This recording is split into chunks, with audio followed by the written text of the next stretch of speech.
win a race, in your opinion, in his first full season? Can those Yamahas make that step forward? Will Rins be a championship contender? Or if you were racing at the Spanish Grand Prix in Jerez, this was the motorcycle that Valentino Rossi was riding out on circuit earlier on. A technical failure. Initial reports were that the number 46 Rossi had taken a tumble in Jerez. That was incorrect. He did just suffer a mechanical problem, but Rossi was pretty underwhelmed about the two engines that they tested in Valencia. Steve, happy with the first spec, was hoping that the second spec was going to be another step forward, just like Honda did.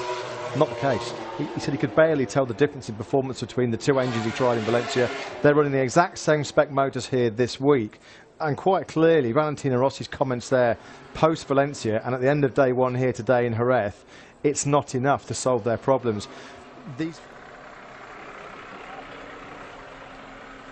Well, there is the bike. Post-crash, obviously. His new beloved Suzuki in bits. Yeah, quite fortunate, Steve. Turn 7, I think the crash he had this morning, you can see that GSXR quite badly damaged. So fortunately, I think Joan Mir lucky to walk away relatively unscathed. If you're going to have your first MotoGP crash, well, you might as well make it a fast one. And turn 7 in Jerez. Well, he's okay from what I gather. The bike probably needs a bit of a tidy up, as we see some footage here of the rookie who impressed in Valencia a couple of weeks ago. I think we're going to be seeing plenty more of the 2017 Moto3 World Champion. However, earlier in the day, before he destroyed one of his factory Suzukis, he actually created a video for us presenting his bike. So let's go and take a look now at Joan Mir presenting his 2019 Suzuki. Slowly, you know, methodically gone through some work. David Tardozzi said they've got engine stuff to play with, but really chassis-wise, they want to, reading between the lines, they're working on that corner speed and turning of the bike. And there's a lot of that sort of hand signals in the garage, and the riders come in and they're going like, that's what they're working on. And yeah, but I can really feel Danilo, he's super proud, you know, as Italian to be in. It must be like being in a Ferrari team, you know, for an Italian, or the national football team, as I mentioned. That you can tell that he's super determined, and good on him. Yeah, both Ducati guys goes on the outside of the frame now, and it's because they've got a new air duct that you would have spotted at the last test, and I think that takes up so much room they've had to put the wiring on the outside of the frame, so it's a really quick way to notice that they're on the 19 bike. There's a lot more to the 19 bike than that, but for example, you can see the whole steering head's completely different, and the Honda guys are saying they're testing engine stuff as well. I've seen Marquez and Lorenzo both get going fast. It's the first time we've seen Lorenzo going fast since his injury. He was going really well, and then I saw them having a run together, and I thought Mark had done a sneaky and got behind Jorge to have a look at him, but they both went, you know, riding together, swapping, having a look at each other. So a bit of teamwork going on there. Taka is clearly a happy boy, you know, getting off the satellite Honda, which you know what I think about those poor guys that have to ride them in the last. He's got straight on. Carl's bikes have moved, you know, sides of the garage across to Taka. I checked on that, and it's Carl's actual bikes from this year, and he's flying. He's a happy boy. You know, it's not just a later model bike, but it's right down to all the latest model. I had a quick catch up with Mirigali before the show, and he said they're getting through like as planned because of dry track time, but they haven't decided. All he hopes is they've decided on an engine before the end of tomorrow. That's all they've got to tell us. I can completely understand that, because the Yamaha is a good bike, an easy bike to ride. It is competitive if they get the right setting on that chassis. I think they got a little bit lost this year, and the right engine and electronics, you know. So yeah, that's it. Simon, the last couple of years, of course, MotoGP, it's been all about two manufacturers really, Honda versus Ducati. We can see on the screens now Danilo Petrucci and Andrea Dovizioso at a Ducati 1-2 at the moment. The GP19 has come out of the gate really, really impressive in this test in Jerez, and when we resume testing action in Malaysia in 2019 in early February, are crucial for Yamaha. They've got to find something. They've got to turn up with a better spec motor for that test in Sepang. Otherwise, Valentino Rossi and Maverick Vinales, they're going to be banging their heads, or feel like they're banging their heads, against a brick wall, Steve. At the moment, not good enough. No, it's not, and it's we mentioned this in Valencia as well. They have to both pick the same engine. They can't go for different left shoulder, or those left shoulder problems. He's got to try and push an attack within his limits at this stage, because we know he's got surgery coming up very, very shortly to correct and repair that damaged left shoulder, which has caused him so many issues, certainly in the second half of the season. When you think that he's not 100% fit, and that's at the back of his mind, the lap times he's been cutting in both Valencia and in Jerez, it just shows how confident, how comfortable Marc Marquez is at the moment. Not only on the 2018 motorcycle, he won the championship one this year, but the two 2019 specs that HRC have come with.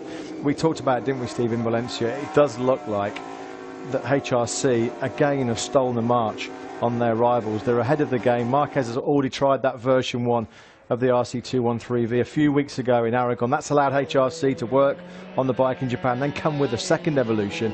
Most manufacturers at this stage, they're turned up to Valencia with their first versions of next year's bike, so they're already playing catch-up to a manufacturer that doesn't really need any helping hand.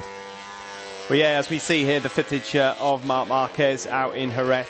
Let's go and see if we can catch up with a man who knows a thing or two about it. The team manager drafted in for 2018, of course. He's got his team at last, the dream team of Marc Marquez and Jorge Lorenzo, with 12 world championships between them. Really impressed with Franco Morbidelli. He said the bike, it's so smooth as butter. If you ride that Yamaha, Steve, with that finesse, that silky smooth riding style, that's what you need to get the best out of it. That's why Jorge Lorenzo was so strong on that bike for so many years. Got to say as well, you know, Fabio Quartararo, he has really impressed me as well, Steve. These two guys, they're new to Yamaha. Morbidelli's got the 1-year experience over Quartararo. I think as well, this new team, Petronas SRT, getting Wilco Zeelenberg and Ramon Facada from the factory team. You've got then straight away two guys who are vastly experienced of Yamaha. They understand the systems. That team needs key figures like that to build the momentum up, let them hit the ground running. They'll learn quickly. Been really impressed with both their riders so far. I think more what I can say about Maverick Vinales is that he's actually got a crew chief with him at long last. Yeah, good to see Esteban Garcia, of course, a man who Maverick Vinales knows. He cherry-picked him, didn't he, from the KTM team. Esteban Garcia worked with Maverick Vinales, who we're looking at now from earlier on today in Jerez. They were together when Vinales won the 2013 Moto3 World Championship in such dramatic fashion against Alex Rins 5 years ago now. Esteban Garcia was contractually prevented from joining Maverick Vinales at that 2-day test in Valencia. Worth mentioning, of course, Vinales did top both days at the Ricardo Tormo circuit, but I think for fourth place today, a 1:38.376. I think still happy with a little bit more information gathered on those two brand new spec engines. It seems like each lap more and more the feeling of the bike. It's not easy, so just get our time to reunite again more data together with Hafiz to progress even more with this bike.